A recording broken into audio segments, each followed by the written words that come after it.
नमस्कार दोस्तों, मैं ऋचा कुमारी आप लोग का स्वागत करती हूँ अपने चैनल सिनिस्टर सीक्रेट में। आप लोग के लिए आज एक और नई कहानी लेकर आई हूँ। उत्तर प्रदेश के बागपत जिले की कहानी है। आप लोग कहानी सुनिए। कहानी अच्छी लगे तो सब्सक्राइब कर दीजिए, लाइक कमेंट कर दीजिए। चलिए कहानी की ओर बढ़ते हैं। उत्तर प्रदेश के बागपत जिले का ठाकुरद्वारा मोहल्ला, जहां लोग अपनी रोजमर्रा की जिंदगी में व्यस्त रहते थे। 7 मई 2025 की सुबह एक ऐसी घटना का गवाह बना जिसने पूरे इलाके को हिलाकर रख दिया। यह कहानी थी नेहा और प्रशांत की, एक प्रेम कहानी जो कभी सपनों और उम्मीदों से भरी थी, लेकिन शक, अविश्वास और हिंसा की आग में जलकर राख हो गई।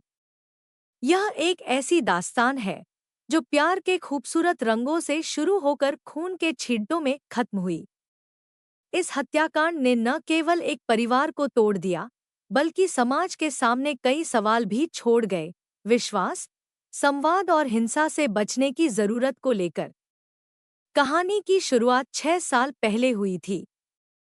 नेहा, जो सहारनपुर जिले के गंगोह की रहने वाली थी, और प्रशांत, जिसे लोग सांप के नाम से भी जानते थे, बागपत के जैन मोहल्ले का निवासी था। दोनों की मुलाकात तब हुई जब वे होलिका चौक के आसपास काम करते थे। प्रशांत एक मेडिकल स्टोर पर नौकरी करता था, जहां वह दवाइयों के डिब्बों और ग्राहकों के बीच दिन बिताता था। नेहा पास के एक कॉस्मेटिक सेंटर में काम करती थी, जहां वह अपनी मेहनत और मुस्कान से ग्राहकों का दिल जीतती थी। उनकी मुलाकातें धीरे धीरे गहरी दोस्ती में बदली, और फिर यह दोस्ती प्यार में तब्दील हो गई। यह प्यार ऐसा था जो सामाजिक बंधनों और जातिगत दीवारों को तोड़ने को तैयार था। प्रशांत जाट और नेहा उपाध्याय जाति से थीं। उनके इस अंतर्जातीय रिश्ते को दोनों के परिवारों ने सिरे से खारिज कर दिया। परिवारों का विरोध इतना तीखा था कि दोनों को अपने रिश्ते को बचाने के लिए कठोर फैसला लेना पड़ा। नेहा और प्रशांत ने अपने प्यार को जिंदगी का आधार बनाया और परिवार की मर्जी के खिलाफ जाकर प्रेम विवाह कर लिया। यह फैसला उनके लिए आसान नहीं था। समाज की नज़रों में वे बागी थे, और परिवारों की नाराजगी उनके सिर पर तलवार की तरह लटक रही थी। फिर भी दोनों ने हिम्मत दिखाई और बागपत में एक नई जिंदगी शुरू की। शादी के बाद नेहा और प्रशांत का जीवन धीरे धीरे सामान्य होने लगा। उनके घर में एक नन्हा मेहमान आया, उनका बेटा आर्यन चौधरी। 4 साल का आर्यन उनकी जिंदगी का सबसे कीमती हिस्सा था। प्रशांत ने ओला कैब चलाना शुरू किया, जिससे वह परिवार की जरूरतों को पूरा करता था। नेहा ने भी अपनी नौकरी नहीं छोड़ी। वह कॉस्मेटिक सेंटर में काम करती थी और अपनी मेहनत से परिवार का आर्थिक बोझ उठाने में मदद करती थी।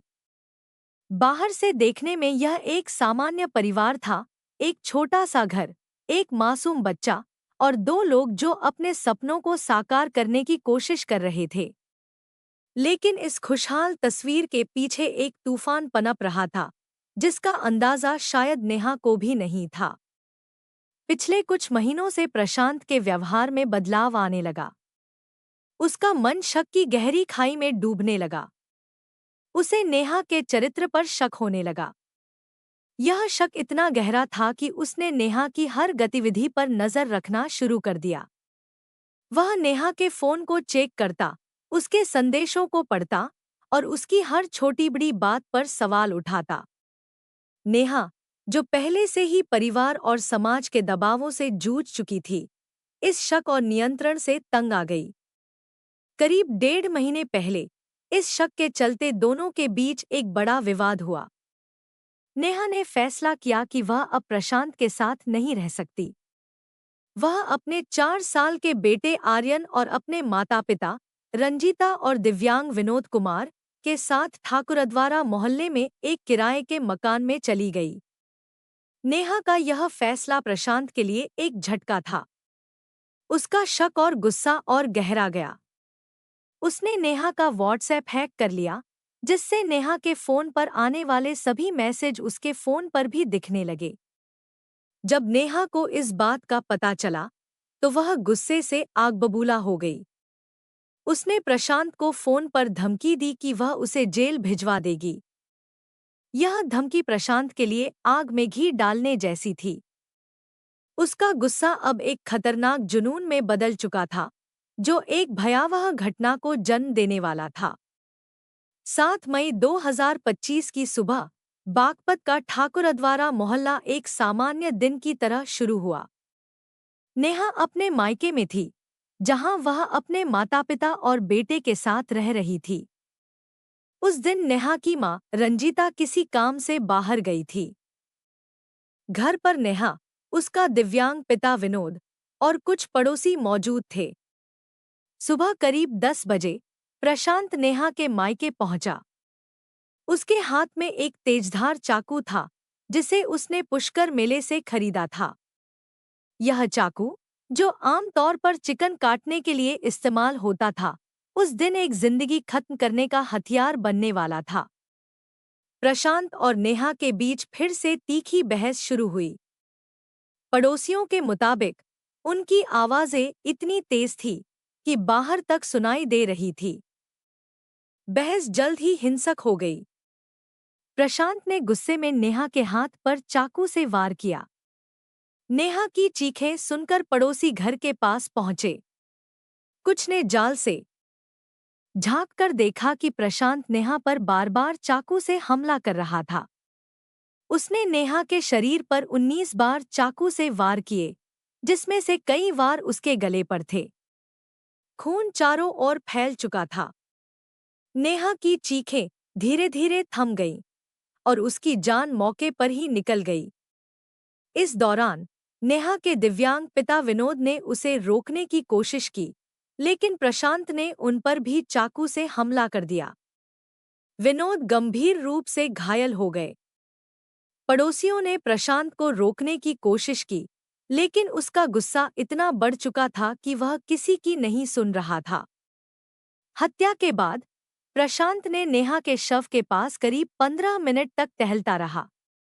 उसने अपनी सास रंजीता को फोन किया और ठंडे लहजे में कहा, इतना कमजोर नहीं हूं, मारकर फेंक दिया है। अब थाने जाऊंगा। उसने अपनी मां को भी फोन पर बताया, जिस दिन नेहा से शादी की थी। उसी दिन कहा था कि अगर वह गलत निकली तो मार दूंगा। आज मैंने उसे मौत के घाट उतार दिया।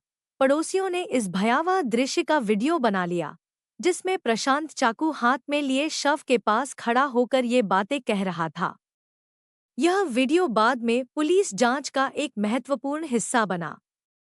घटना की सूचना मिलते ही बागपत शहर कोतवाली पुलिस मौके पर पहुंची। मकान का गेट बंद होने के कारण पुलिस को ताला तोड़कर अंदर जाना पड़ा। प्रशांत को मौके से ही हिरासत में ले लिया गया और हत्या में इस्तेमाल हुआ चाकू बरामद कर लिया गया। नेहा के शव को पोस्टमार्टम के लिए भेजा गया और घायल विनोद को इलाज के लिए अस्पताल ले जाया गया।